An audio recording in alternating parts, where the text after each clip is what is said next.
all CEOs, me included, we don't actually know what we're doing. They're all sharks, so all you got to do, though, is know shark behavior. I don't think we've ever talked about this before. We can capture all of the wallet share. First place you start is with the product. That's just the first note.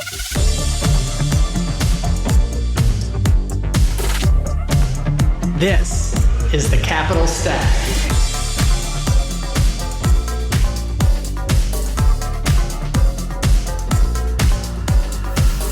Hey everybody, this is David Paul, the host of the Capital Stack podcast, where I talk to founders, operators, and investors about all things value creation in startups. Today, I'm going to talk to the operator, one of the operators that I know, that I learned from, that I trust, that I've worked with, and that I have high regard for. This particular operator is functioned in the sales capacity. He has run billions of dollars worth of ARR, annual recurring revenue, for multiple high margin SaaS businesses and technology businesses, all the way from Computer Associates to OpenText to MicroFocus. And we're going to talk about just sales bullshit. We're going to talk about company bullshit that's happened over the last couple of years and what it was like, because Jon Hunter, who is my guest today, is going to tell you about like what companies building's been like over decades, and what founders can think, what founders can expect from an economy that's actually normal. Jon, how you doing? I'm doing great. It's great to be here. It's great to be here too. So right now you're not working. You're doing some coaching, some content creation, some eat, pray, love, soul searching, which is awesome. Yeah. And you have an opportunity, a very unique opportunity right now, to sit back and watch. Mm-hmm. And so tell me, what have you observed? Well, one thing I observed is when I started doing my podcast and connecting with you and just learning to put out there some knowledge and not knowing in your head if anyone's going to give a shit about it, so it was neat. I know that's one that we reconnected. We worked together in Allbound and other places, but, part of your journey is my journey. I think everyone's is always about finding that balance to give back, to help, to look into your brain and say, of all these years doing all this stuff, is any of it relevant to anyone else? And maybe my experiences were different than everyone else's and doesn't mean anything. And then through that particular platform, people calling me up. That's where the coaching came from. A lot of people calling me up saying, hey, I listened to your podcast. I wasn't interviewing people. I was just like, look, here's my point of view. Here's my point of view of building an operating plan. Here's my point of view on people. Here's my point of view of why you have really unwanted attrition and some things aren't scaling. Scaling, for example, could be weeks on end, where people will use it as a metaphor. But then if you ever run 10 people, 30 people, 300 people, the principles of scale really apply to all of them. You just got to be intellectually deep on knowing when to go to what level of scaling. So the podcast was a great area to just go kind of stress test. Does anyone find this useful? Do I know what I'm talking about? And does it apply to 0 to 50, 50 to 100, 250 to a billion and billion to a plus? And that's just been a lot of fun. The most recent conversation I'm having also with our good friend Bill Bench yesterday. Love you, Bill. Yeah, great dude. Always listen to his podcast, listen to his battery, messaging. And think about Bill, right? He was in Oracle. He's done big. He's done small. He's done zero. He's blown things up. He's been, crowned, CRO of the century. But we share a lot of intellectually in common about, common sense. And I think one thing, looking at this, just looking at mathematics in the last 2 years, running a business in Europe and having 80 people there and realizing that, 80% of your revenues in North America and you have 7 million in Europe. I mean, why do you need a CFO or a board member or anyone else to come to you and say, does this look right? Or APJ in Japan was another example where, there's very small revenue there, but you can get seduced into this concept of just putting people and expense. And I think part of it was become this phenomenon of this revenue was coming in to certain companies around the world in a way that no one, when COVID first started, we were like, holy shit, the end of the world's coming. Let's do Black Swan reviews. This is what we did at MicroFocus. We went and did really deep dive analysis of 2008 and other examples where, hey, let's Do we want to freeze everything? Do we not want to freeze everything? On a C-suite level? Yeah, so I created it, with my boss, Steven, CEO. We had 5-6 people globally, different functions. So we could, hey, what are we hearing? What are we seeing? What are customers saying? What are other vendors going through? So we would create this function that would meet, and we would, not all the time, but maybe once every week or so, every couple of weeks. And we would just take the data from the past and then blend it with what we're seeing right now. So we didn't overreact, we didn't underreact. Mm-hmm. And all of a sudden we saw, wait a minute, we just moved, I probably moved 3,200 plus people to Microsoft Teams. So our first analysis was, this video technology has really stunk over the last 10 years. This isn't going to work. We need to be thoughtful. And then we're like, holy shit, the video technology works. And guess what? We were getting to the CIO of FedEx through Zoom or Teams in a more effective way than Jon Hunter flying to Tennessee, because he's probably introverted and he probably doesn't want to meet me anyways. And, there's all this revenue at stake. And so we had this really kind of weird, discovery that, hey, business is going to go just fine. And then who knows, whether it be the bills that pass Congress or, some more of that. But, in the back of your mind, you're still sitting at it going, you know what? This doesn't seem right. This doesn't seem sustainable. And so, of course, we didn't put the fuel back in the fire, but we were very cautious. And I think some companies have been very cautious about some of that lack of decline in revenue, or maybe a burst of revenue that they almost didn't see coming. Oh, shit, this is great. Some people built plans on that and some people didn't. I think took it as maybe a one-time thing. And that's been part of the phenomenon, watching some of the layoffs happen and some of the other, some people high-fiving during those times. Hey, I'm a kick-ass salesperson. And you're like, well, wait a minute. You're working from home. You're eating jelly beans. You're working 3 hours a day in your company, but you had some kind of success, as opposed to what we were brought up into is a little more hardcore, longer-term thinking, culture of winning and losing and really knowing where you stood. And so I think those people, and they could be any age, those people are doing really well right now. I mean, they're shining through. These are the people that work harder on their customer relationships, never took the easy money. Maybe they took it, but they certainly didn't build their outlook on it. They always kind of had I got to outwork people. I'm going to come in early. I'm going to stay late. And I'm not going to take my customers for granted. I'm a customer that's in-house is more valuable than anything else. Delight them. And I'm seeing a lot of those leaders and those salespeople doing well. And the people that skip steps, and this is a consistent theme since 1994. If you're going to skip a step, if you're going to look for a shortcut, if you want to get skinny quick on a pill and not do burpees and drink water and broccoli, you're going to fucking fail. And that is the sales message that guys like Bill and myself and others at any size company, by the way, you can splurt up to 100 million and have bad hygiene. You can have dirty deals. How'd we get it? Don't know. Can you do it again? Don't know. Yeah. But how much liability is in that contract? But let's put it, let's put it into the operating plan. Then we'll do 7 more of those next year. And that's what happens. Right. And then when you don't do it, you start freezing and frosting things and revenue. And so it's certainly, I've had to be profitable my whole life, even growing 20+%.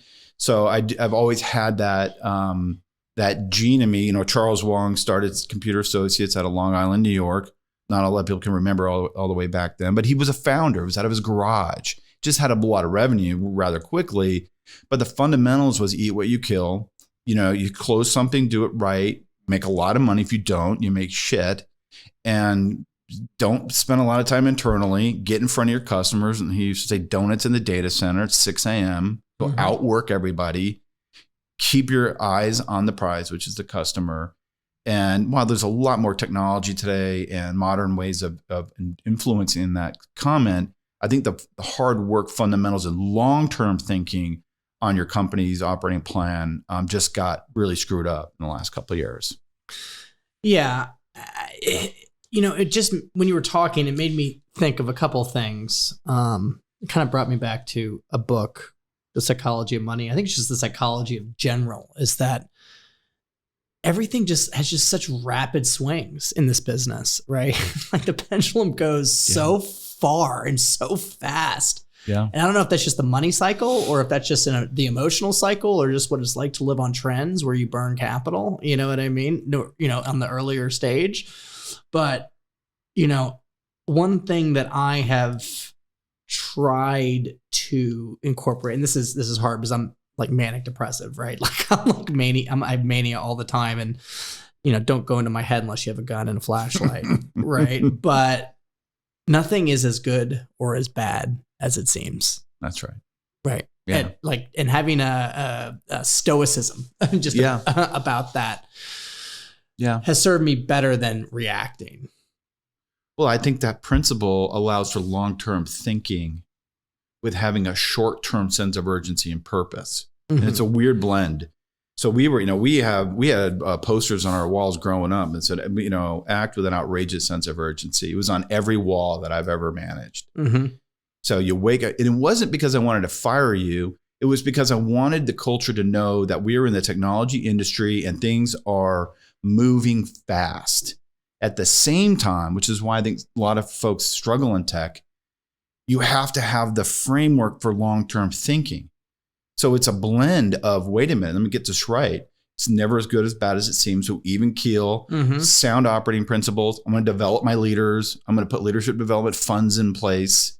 I'm going to think through how Mary is going to be great as as an account manager and a director, and we're going to groom her all the way through. I mean, a lot of the leadership development investment, David, has gone out the window because, the C-suite sitting there going, I don't think we're going to be here in 18 months.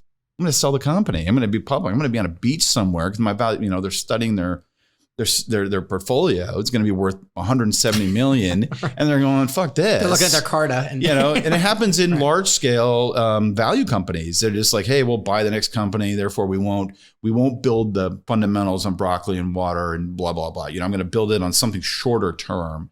And so I think, this fundamentals of knowing that we got to move. We got to move today. And this is why I like tech. Remember, I told you, I graduated from ASU. I go to master in computers. I couldn't sit still. I get this interview at Computer Associates for this woman who tried to shove me out the door. And, she said there are all these dudes sitting in the lobby like 50 years old. And I said, those guys have been doing the same thing wrong for 30 years. You got to let me come back. Mm-hmm. And I studied Charles Wang, and it was about Eat What You Kill. And that was the name of my presentation. And what I found love affair for was I never could see it. I hated the idea at 24 years old, sitting at like Xerox in a corner, being an accountant, somehow doing something stagnant. Mm-hmm. And one thing you get in this industry, if you're built for it, if you can think strategically for the long haul and have a sense of urgency and purpose and grind and grit to go out there and make something happen, if you can combine those two fundamental principles, this is a great industry to be in. It can be really frustrating if you're not, because you're too intellectual. Mm-hmm. Potentially, you're thinking strategically all the time, and you get acquired, or something bad happens, or you're so tactical. You got to balance the execution too. Correct. Right? That's right. Scaling is an example of that, where you'll see founders, especially a lot of them right now. When does a founder get replaced? Mm-hmm. When does this idea of delegating at any level just not sound criminal? When do you stop promoting from within and bringing out people? And how do you? Right. And here's a phenomenon in that, you're going to hear something from an outside hire that you've never heard before. Mm-hmm. And my interpretation, that's always been, it's been like Columbus coming back from the New World, going to his neighbors and saying, hey, there's a new world out there. And the neighbors are going, you're a fucking nutcase. Mm-hmm. What do you mean the world's not flat? Right. So you have to bring it data. You got to bring examples. You got to bring a customer in. That's soft skills. That's change management. Yeah. It's absolutely change. Psychology 101. I speak at ASU, and they asked me to the kids there, what do you use from school the most? I said statistics and psychology, summary level data, and how and influencing people. Mm-hmm. I mean, if you can't get your head around how to bring people with you, going from a 50 to 100 or 100 to 250. When you're going to roll out a new comp plan, or we're going to segment the company. Mm-hmm. Segmenting to me seems pretty logical. I can't tell you how many people you're going to do what, and that person's going to quit, or that person's not going to like it, or you're going to take revenue. So you got to get people to believe and buy into change. Mm-hmm. And I think change management at all levels is top tier of what we just miss, because we don't know how to prepare for the strategic conversation of going to the next level and embracing that new person's ideas that maybe you've never done before.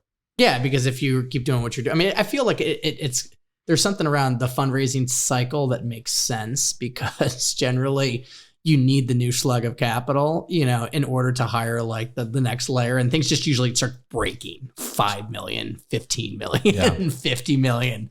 It's like there's a new layer of like expertise that has to be there. Right. Well, I got a good example. A company, I won't name it. They have some people here in Phoenix, but they're calling me for board work, and they touched the stove on. Well, we want the salespeople to follow the sale all the way through to adoption, and the CRO is like, "Hey, look, guys, that's not how salespeople really think. If they don't understand how they contribute, they check out." And they were like, "Yeah, but these sales guys shouldn't be getting paid until fully adopted." So they changed the comp plan, and they all quit. So the balancing act there is, hey, I told you so. And sometimes they have to touch the stove in this case. Of course, yeah. But then they're going through a reset now, trying to rethink, and now they're more open-minded on taking advice from advisors, board members, or even new operators. Yeah, that's the most challenging thing for being a VC is being able that you really are a guide, not, I mean, and it's frustrating. I want to talk to you about leadership development a little bit because you have a lot of experience in that arena. From a CEO who's a founder and, probably a very high performing and, individual contributor in some domain of sales, product, marketing, technology, and bringing in people, learning about the dynamics of people. How does one think about leadership development? And like, how would you advise somebody? Like, what are like steps 1, 2, and 3 on educating themselves on how to develop as a leader? Well, first of all, remember the brands I've been associated with, if you go back to the day in Computer Associates, it was a tough brand. Like, you didn't go there for easy. You didn't go there for RSUs. You didn't go there for free jelly beans and for massages and for yoga mats. You went there because the leader you were going to work for, 1 or 2 levels, somehow connected with you and was going to somehow, in your mind, make you better. And that's why I was there. I was there for some very lean years. I just remember in the early days, and this is without formal, you don't even have formal development practices. I just remember going to my dad. I got an offer to go to a 1999 startup. And I told my dad, I said, "Dad, it's more money than God. This is crazy." And he said, "Well, I never heard you think about money." So what would now be a Myers-Briggs or DISC, kind of assessment, all I had was my old man telling me, "Why don't you go think about what you really like about your job?" And I said, "Well, I was empowered. I really felt what I was offering customers could make a difference. I was running my shop my way, and money was down there like number 6. Like, I was paid competitively." So, but what I learned, I was learning and getting developed by not necessarily just my boss. I had peers, I had older salespeople, I had other functional leaders that I was able to draft next to. And so I think it's especially at early stage, I don't think we need to think about leadership development. I mean, CA could have been big in those days, but it was really super small. We had no money or people to call HR. Right. I mean, HR was like 8 people in the whole company. I mean, they were just not valued at that time. They were later. But, so the early days could be, look, how can I make my people better? Can I give them a book to read? Can I give them some time? I mean, I just think that at early stage, there's a view if I hire an SAP or et cetera, Microsoft people, that it comes with tons of complexity and cost. And I didn't have that. But my experience was I can get value. I can learn if these people will take the time to spend with me to just give me their lessons learned. And I think a lot of times they get so busy in their operational job, or maybe they have imposter syndrome. Like, this person won't find any value. Or they read a book together. But the two threads from my people that I had a very low turnover rate through all these tough times was my people knew they were getting better and they were paid for performance. And if you could keep those 2 threads alive, it really negated getting on LinkedIn and someone going, it's better over there because of a little bit more money. And so I just think, knowing your people is another thing too. It's shocking to me when people tell me about what's important to them. I'll ask them to show me their calendar. especially as you start scaling up. Like, hey, we really take our people, policy seriously. Great. Show me the budget. I've used that one. Show me that you spend money on it. Yeah. You get bigger. Or show me your calendar. Show me any one-on-ones you're doing. You're correct. Yeah. And show me that your calendar is really disciplined. Some people don't like to see it. Well, this is corporate. No, it's not corporate. It's integrity. It's saying, so if you looked at my calendar, it would be a year in advance, and I would just skip levels at a particular clip. I would, I have my top third in a cohort, and I would go get this guy, Chris Doris, in town. He's a mental toughness coach, assigned to them. I would be religiously tied to them, not every day, not haphazardly, but at my time needed to be set aside to them because I needed my top third to know me. At any size. It could be 10 people. Remember, I was a rep. I was basically a BDR's SDR. I was a rep. They sent me, they put me in financials, big renewals. I screwed it up so badly in 6 months. They sent me off to Oklahoma where I was the new logo guy and just got the shit kicked out of me. But I learned that new logo motion. I learned rejection. I learned about customer behavior and patterns. And then teaching that and looking for people who value that became part of the beauty of building a culture and knowing that those top third just need to hear you. You need to know their names. You need to know their stories. You can't fake it. It gets harder when you start scaling up because all of a sudden you're like, shit, what was Mary's last name or what was Mary's son's name? So the sales trips, the club trips, your calendar, they all have to be really thoughtful. You're going to have to want to help them. You're going to want to help them. They want to know that you care. Safety is a word we talk about in culture and trust. So trust and safety means I can tell you, David, you're not doing good enough. You do better than that. You don't have safety and trust. It's Jon Hunter's coming after me. He's going to put me in red. He's going to be like at Salesforce last week. He's going to fire me. And that trust is broken. And so what we teach those frontline, second line leaders is the integrity of your communication, promising less, over delivering, remembering the little things about them and their life. When you do one-on-ones, you don't have to bring the data into that all the time. You can just, hey, talk about your spouse. Let's talk what's going on in your life. Where do you want to go?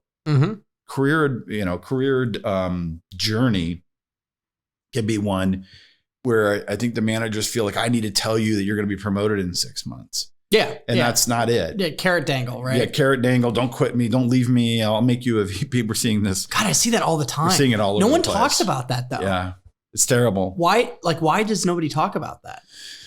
Well, I think it goes back to this weird vortex we're coming out of. Right. I mean, if you're in this vortex and if you started your integrity on your hiring and your culture around, hey, come work for Jon Hunter because I'll give you free jelly beans, massages, low quotas, tons of RSUs, and you don't have to fucking work hard. Right. That's what the advertisement was for not everybody, but for a lot. Right. And all of a sudden that starts breaking down because all of a sudden they're going, well, wait a minute. If you're going to give that person 150K base, you can give that person, well, and it just escalates. And it's a slippery slope. There's never an integrity conversation, which, hey, you're not ready for that. Or recruiting people that aren't like that. I never had the ability to go hire the best salespeople. Looking somebody in the eye and saying, you're not ready for that. And here's why. Right. And I'm going to make you better. And when you do get the promotion, you'll actually be prepared for the promotion. I mean, look, CRO turnover it's going to be even lower now. It was going from 18 to 14 months before this last year. And it's raining CROs right now. It's raining. They're everywhere. They're just dropping like flies because of this vortex. Right. So I think that vortex explains bad quota setting, bad hiring, bad promising, low integrity, self-esteem 101 gaps, which is I don't believe in myself. I'm scared. Therefore, I will tell you whatever the fuck you want to hear to get you not to leave or to take that job.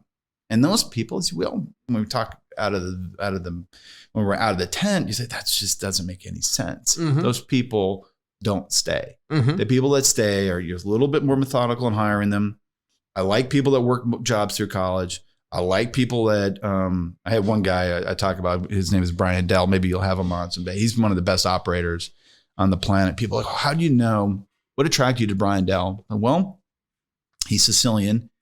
He's got this. Forget about it. I mean, he grew up in a boiler room in Jersey. Nice. And he's like now a triple black belt. Been back to Japan. So could think strategically, very thoughtful, disciplined, hardcore. but also thick-skinned and grew up with adversity and grew up with a cultural ability and even in his heritage of being direct, but also being thoughtful. I don't need anybody coming to work for me yelling at people and spitting fear and uncertainty down on people. It worked for certain companies for a little bit of time, but if you really study the math, those cultures never win long haul. And so finding people like that, and then when you lay out for those people, hey, here's the way you go up. Here's what I'm going to train you on. I'm going to teach you how to delegate. We're going to read books together. And as you get more resources, so we had LDP classes at one point where we would have Dr. Lou Tice and Dr. Pat Latore. So we would have people really go, holy shit. We'd have a 360-degree survey of yourself. You ever had that? Yeah. So go to all your direct reports, of a smattering of your peers, a couple other people, and just let them just tell you how big of a fucking idiot you are. And it's fire's chair, right? So my boss at the time called it getting your PhD and you're an idiot. And but it's the most humbling ego EQ tool you can do to just really understand how to throttle up and down your personality. How we get people to follow us that aren't wired like us. And as you get into bigger companies where you have to influence, some people will just say, oh, that's bullshit. I don't need that. I should just hit my number in sales, right? That's the common thing I would hear. This is a political environment, right? You can't just say the product sucks. I don't have enough leads. Marketing, that's common, right? The CMO, the CMO is saying, hey, the sales guys are lazy, they don't work, and we always say the leads suck, and no one's ever, wanting to fix it and be empathetic, and so I think those tools, from beginning to ends, founder to larger scale, the same rules apply. Just different ways to do it and different levels of investment to just say, hey, look, I want my people to know they're getting better. I want to hire people on integrity. I want long-term. I want you to be with me forever. That would be one of my visualizations. Like, I'm here forever. How long are you going to be here for? Forever. I mean, you're going to have to dynamite me out of the walls, right? I'm going to be here. So culturally, don't try to, not buy in. And that required you to be a servant leader, and required you to be a great listener, which is not always the case when you're younger. And then, you'll find that that'll be a big reason why people follow you through change. Yeah. Changing companies, changing divisions, getting promoted, delegating, having a succession plan behind you. Those things that are all so important require this kind of thin connection of integrity. Talk about, this is a really interesting point. You said firing people up that aren't like you. Yeah. Go deeper on that one. Unpack that. Well, along the lines, one of the other things you'll hear a lot is people in their career wanting, this one that's always bothered me, and I've written multiple posts on it, like I need to own everybody. And so one of the things I was always thinking about that, people go, oh, my career sucks. I'm 35. I only own 40 people. I get this all the time. People want to be black belts, but yet they're a green belt in their training and in their technology. And this last 2 years has accelerated that from what we talked about earlier. There's an immediacy gene in the culture lately. I'm like, I need to be a black belt tomorrow. Well, but you're not. Black belts take time. And so, really developing people for the long haul, understanding where you're at in that journey is so important. And I think finding the right people that want to listen to that and know and have ability to vision themselves at that scale is super important. So this is actually a genius set of questions. If I do say myself, yes. I just thought of them. Yeah. And this is just going to be fucking phenomenal. Right. I'm going to give you a couple of sentences for each category.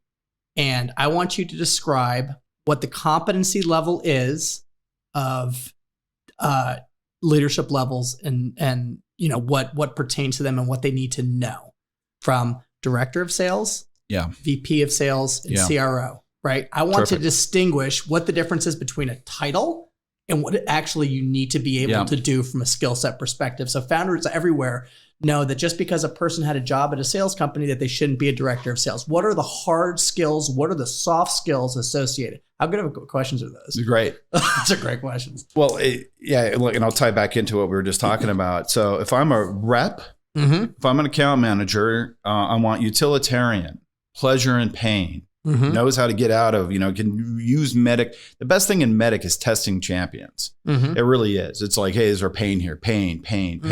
And good ones know how to get out. Now, as you get multi-product, you get more strategic. You got to watch that because a lot of those customers will want you to be a little bit more empathetic. You got to be a little better influencer. Are you bringing in other salespeople? That's a different size. But we look for really highly utilitarian, we call them meat-eating junkyard dogs. They know fight or flight, and they get out really fast. And for a single product, earlier stage, this is a great attribute. Now think about it. So now what do we do typically? We take that guy, and I can name one because I had one, and he's the number one guy at CA for 7 years. His name's Stu Parker in Provo, Utah. And we'll go, well, Stu needs a career path. So what do? We give Stu 10 people. Right. It's the biggest fucking mistake in sales management because it's a career path problem. We don't know what to do with really talented individual contributors who want recognition as being a senior person on the team. But we don't know what else to do but to give them 10 people to babysit. And they don't want anything to do with it. They have low EQ. They have low empathy, low self-control, low self-awareness. We don't want them to have necessarily need those skills. And yet we give them 10 people. So I want to start seeing 10 people. When I'm going from rep to manager, I like to think about somebody who gets as much excitement or more watching 7 out of 10 of their teammates make club than they did themselves when they were a rep. Whoa. Okay. So this is the guy who may not even go to club, whose commissions are going to go down because he's now, I give this quote all the time for when I'm taking over a new sales team. What's the difference between 0.000001 and 12%? I don't know. Well, that's your fucking commission rate, and that's mine. So if you expect me to come in and close your deals for you all over the world, it doesn't work that way. The risk reward is set up so I can come in and play a role, kiss babies, give the corporate, give my wisdom and knowledge. But the different roles are wired differently for different behaviors. And so that manager now, it happens all the time where that manager looks at their commission check when done incorrectly. They're pissed at the teams. They just closed all their deals for them. Like, what are those fucking people doing all day? I did the work. They get their check. It's less. They can't, utilitarian people are not long-term visionary people. So they don't see themselves being CRO someday. All they see is the past is I used to make 12%. Now I'm making maybe 4%. And they're pissed. And they're working harder. And they're cleaning up expense reports or rolling out quotas. And I don't want to do any of that shit. I want to go sell. So I like, you still want a blend of that frontline manager of being in front of customers so they can coach appropriately. But you are a coach now. You are only successful if you get 7 out of 10. Right? Participation rate is the number one metric, I believe, in sales management. No matter all the cool new cloud SaaS metrics, if you're really being serious about it, participation or how many people hit 100% of any size rules the roost. And you can't be a tyrant. You can't yell at your people. You can't roll out territories shitty. You can't not develop. You can't be a good coach. You got to be a good coach to be a good frontline manager. And that's this blend of watching those people go to club, knowing that you made a little bit less, not significantly less, but go, man, I'm good. And I was that guy.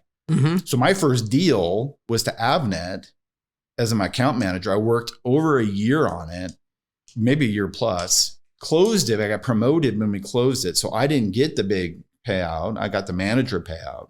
Didn't bother me a whole bunch because it was still a really nice payday, but they gave me my first team. And I was like, I fucking love having a team. I just knew it. Yeah. I knew it. Like, this is it for me. And I was okay if, if I didn't make, $800,000 on that deal. I wanted to develop these people. I wanted to do the QBR, do the weekly sessions.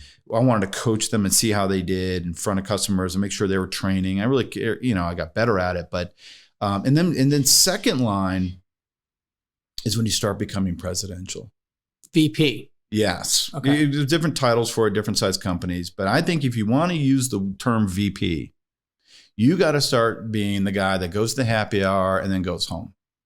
You watch your language a little bit more. You take the company's side a little bit more. You're present. I call it it's not about, making sure that you're just protecting your team. You're protecting shareholder value. You need to say, the company sucks. They just changed the commission plan. Yeah, we can get better at it. But let me tell you why. Mm-hmm. And so when they moved me to New York for CA, that was part of the journey. Was we're going to pluck you out of the field and we're going to bring you to corporate. It was an IBM-like move and bring you back to the field.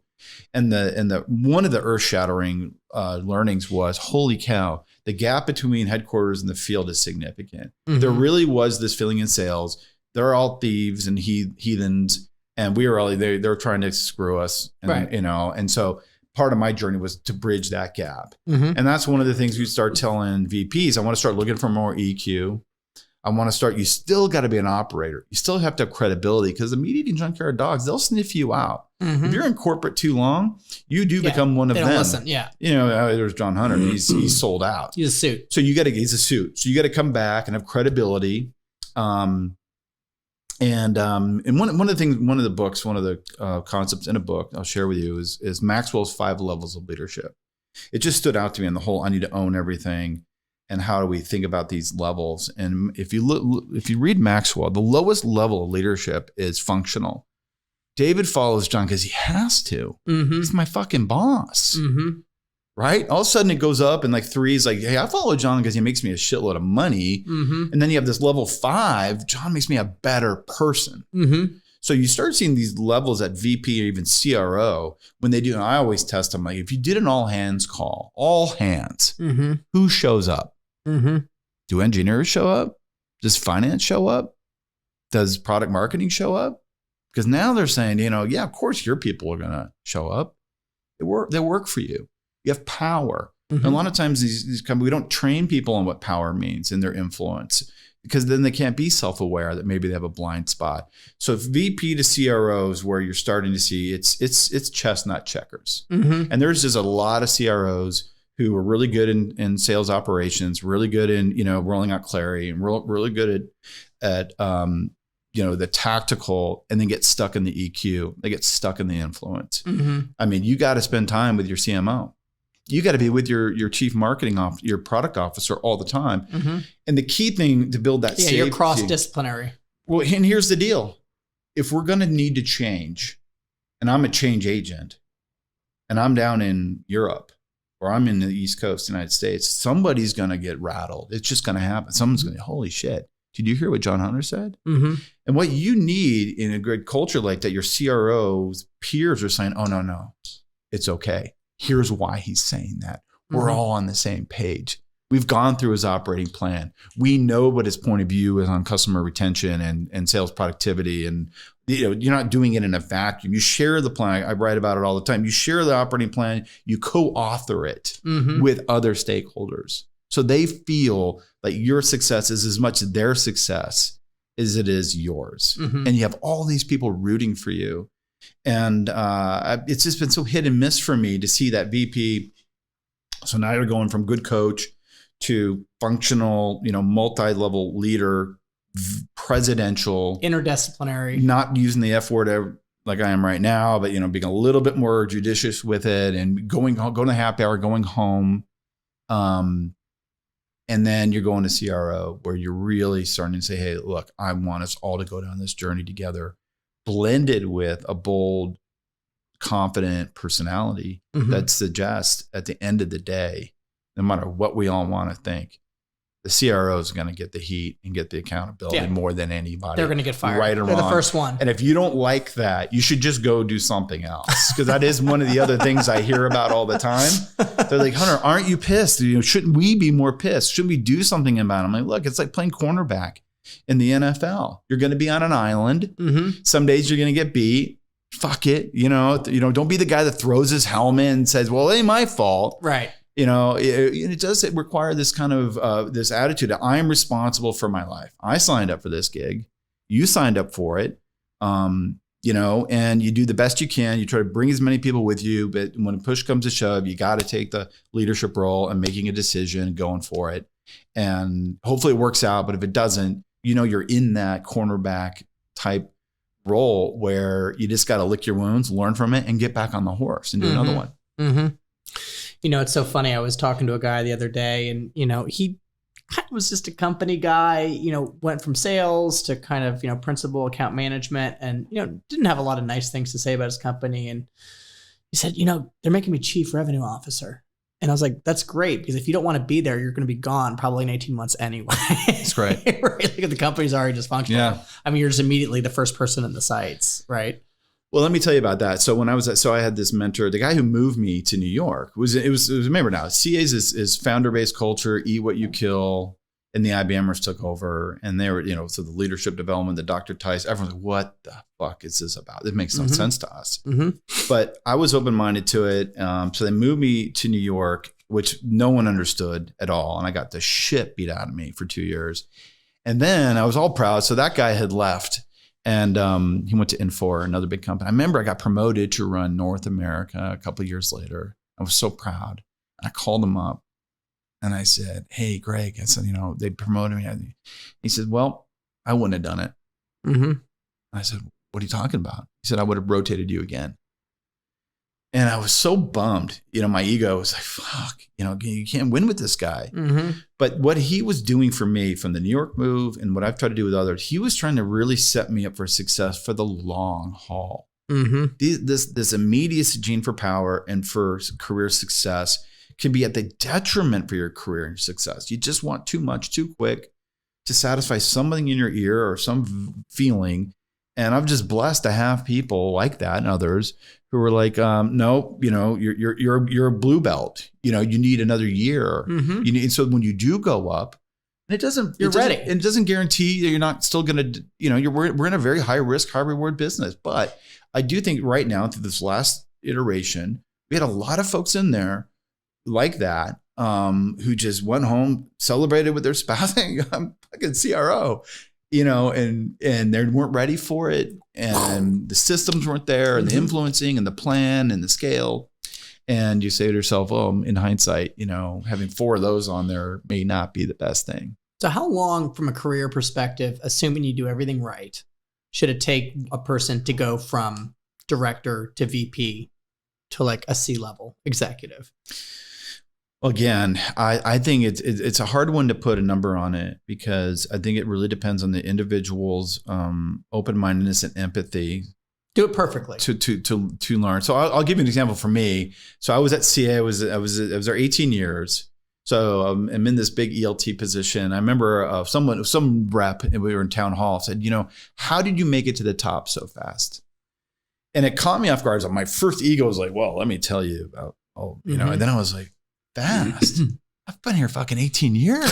I've been in the coal mines. How is this fast? All my peers here, all the golfers here, all the real estate guys in Arizona are like, what's Hunter doing? I was in Oklahoma. I didn't get paid commissions. I wrote a post on it where I showed that squiggly line career slide. Mm-hmm. And there's what you think it is.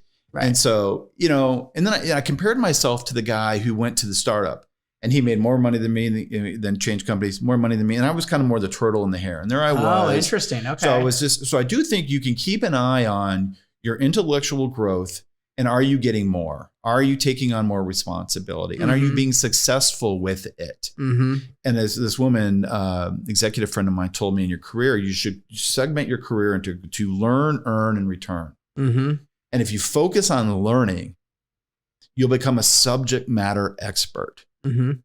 Fucking, have some vision of yourself at 25, seeing yourself at 34, 10 years of doing additional responsibility, not massive leaps. You can do massive leaps and get yourself out of your comfort zone.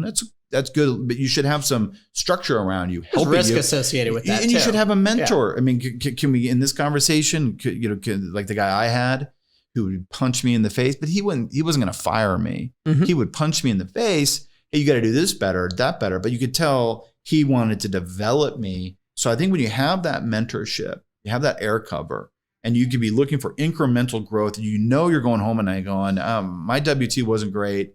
I learned a shitload. Mm-hmm. Even from the founder example we had earlier, where, hey, my founder spent time with me to make me learn one thing new I didn't learn. Mm-hmm. Or had an advisor join the advisory board That's a good rule for advisors, I believe. Mm-hmm. They say, can you spend an hour with our CRO or a VP? It's something I do quite often right now. Mm-hmm. Where the local example I gave you, that guy is now a coaching client, and everything from how to say no, how to get the calendar right, Mm-hmm. the importance of bringing other people with you, building the operating plan, Mm-hmm. how to get to higher level personas in enterprise customers. Knowledge, wisdom, learn, return. And before you know it, you'll kind of see it. You're in the earn. And if you could get in that earn in the right 10-year, motion, you can make $1 gazillion, but you're doing it the right way. Mm-hmm. And I think of today, a lot of people will look at things like, this is too long. Mm-hmm. I need it. To your point earlier, we had this VP of MicroFocus, maybe a BMC, I can't remember, but I remember we just promoted this guy. We moved him. And I was in town. This quite happened to do a skip level, and the VP had been 6 months in the new region. And they said, he wants to meet with you. And I said, well, for? Well, he wants to know what's next.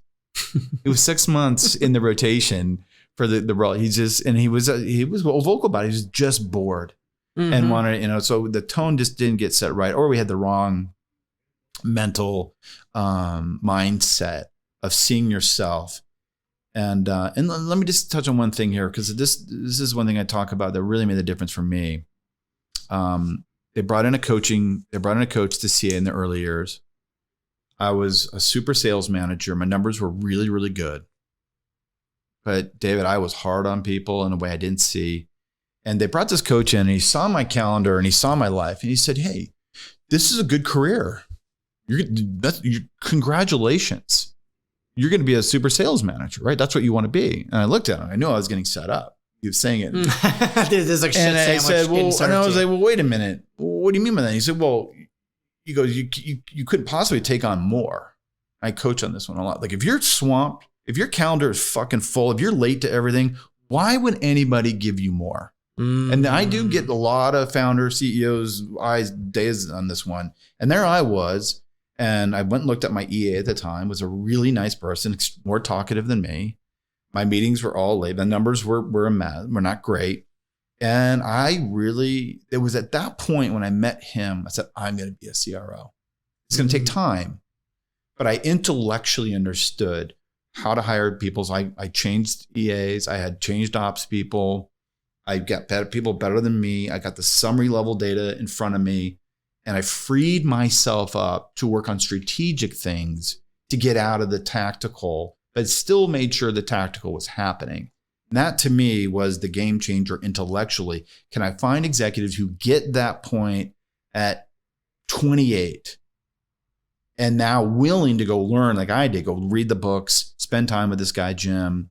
And it was then I just knew I had the vision. I saw it. It took, I can't remember the number of years, but I think intellectual grasping scale early on is a good thing to look for. Mm-hmm. Awesome. Jon, where can people find you? Well, my podcast, which I just took a little break on, hunterxlife.com is a great place. You can contact me there. You can contact me on LinkedIn. That is where I find my coaching clients or consulting or board work if they want to listen to that. And I'm going to be doing some new material here soon. But hunterxlife.com. I'm still excited about what's going on in the market. It's fun to have this conversation with operators real time. That's where about 10 of my clients are in this world today, and they like this topic. You have 10 clients. God, you are busy. Yeah. That's awesome. Well, it's not as busy as running $3 billion in revenue. And I traveled 400,000 miles in 2019. Yeah. So, and then I thought Zoom and you could do it while you're walking your dog by my house. Yeah, I do. Yeah. A lot of travel. I could do it anywhere. I was out of the country last week. So hunterxlife.com. Reach out to me on LinkedIn. If anyone else wants help, wisdom, knowledge, ideas, I'd love to help. Awesome. And a couple canned questions for you. What's your favorite book?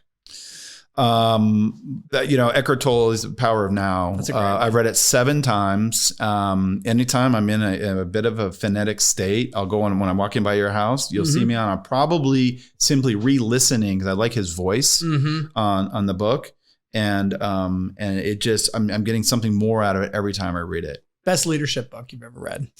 probably Maxwell's, or Leadership on the Line. Another plug, Leadership on the Line. It talks about pushing the line in leadership. If you go over, you're dead. If you don't get close to it, you're going to be dead. Yeah. So it's got this really powerful. Staying on the edge. You got to be on the edge, and it gives you techniques on how to remain on that edge. I like that. What's the best piece of business advice you've ever gotten?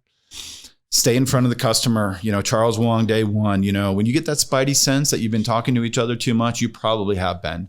Get in front of the customer. I always tell my guys, my men and women, if you get confused, if you get scared, you'll find peace in front of your customers and be actively listening to them, knowing that you're going to be with them for the long haul. Stay in front of your customers and watch being too internal. There you have it, folks. Decades of being in the software industry. Sometimes it pays to listen to the gray hairs, or in this case, the no hairs. That's right. Right. That's right.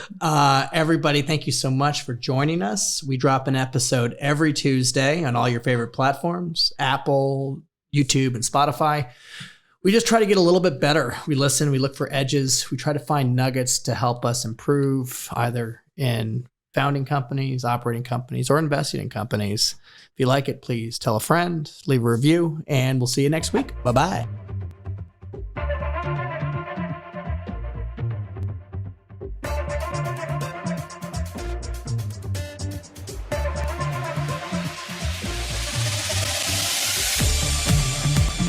Thank you for tuning in to the Capital Stack Podcast. Make sure to share this with someone you know that can benefit from this content. Remember to support this show by rating, reviewing, and subscribing. David Paul is the founder and general partner at DWP Capital. All opinions expressed by David and podcast guests are solely their own opinions and do not reflect the opinion of DWP Capital. This podcast is for informational purposes only and should not be relied upon for decisions. David and guests may maintain positions in the securities discussed on this podcast.